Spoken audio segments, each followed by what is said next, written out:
Lana's, the women's boutique in the hotel lobby, skewed toward women with fewer curves and less imaginative fashion sense than Nadia.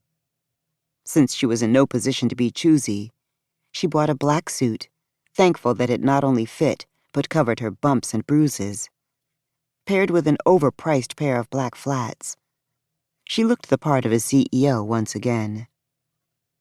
Unfortunately, the morning's events had put her too far behind to meet with Ryan, leaving her with mixed feelings. She was willing to admit to herself, and only herself, that she anticipated their quarterly meetings with far more excitement than she mustered for any of the other hotel vendors. Not that Ryan West would ever be interested in the dirty, bruised, and disheveled woman that he'd played nursemaid to this morning. The picture of what she must have looked like flashed through her mind, sending a flush of embarrassment through her and heating her cheeks. She needed to focus on work. She didn't have time for romance, and anyway, given her track record, swearing off men seemed the prudent course of action. Nadia examined the spreadsheet her CFO had emailed the previous day. Last year's numbers were good, even better than the year before when Nate was in charge. Her father had loved Shelton Hotels, but he'd been slow to change with the industry.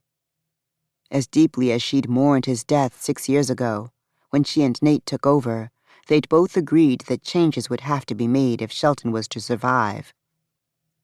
Nate hadn't been sure about branding Shelton Hotels as an eco-friendly chain, but once she'd convinced him of the viability of the idea, he'd thrown himself into the rebranding just as she had. She wanted to take Shelton beyond simply asking guests to reuse their towels and not requesting the bedsheets to be laundered every day. They'd instituted a composting program, retrofitted every room in the hotel with automatic lights, changed their cleaning products, and completely overhauled how they chose their vendors. It had been a huge and expensive undertaking, but they were paying off the loan right on time. The hotel's margins were tighter than she'd like, but conference season was just beginning, and they were booked solid for the next several months. The only thing missing was Nate.